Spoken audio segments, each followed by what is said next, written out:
NBA rasyon na. Alam niyo ba mga kabasketball na matindi ang iniambag ni Russell Westbrook sa pagbilis ng laro nitong Denver Nuggets? Noong nakaraang season, number 26 lang ang Denver Nuggets pagdating sa pace. Isa sila sa pinakamababagal na kumpunan sa NBA. Pero mula nang dumating si Russell Westbrook, natulungan niya, hindi nga lang natulungan naiangat niya ng matindi ang speed ng Denver Nuggets mula number 26. Ngayong season na ito, pang-5 na sila sa pacing.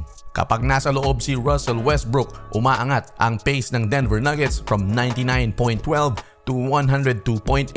Pero pag nakaupo si Westbrook, ang pace ng Nuggets ay number 17. Pero pag nasa loob siya, pang-5 sila sa buong liga. At kitang-kita naman natin na hindi pa rin nawawala ang bilis at first step nitong si Russell Westbrook. Kaya nitong umarangkada kahit na mula medium range lamang papasok ng basket. At dahil nga isa siyang elite passer, ay kapag nag-collapse ang defense sa kanya ay kaya niyang hanapin ang sino man, nasa loob man o nasa labas. Sa mga nakikita natin ngayon ay tama ang paggamit ng Denver Nuggets kay Russell Westbrook. Pero ang aabangan natin ay hanggang saan sila dadalhin ito.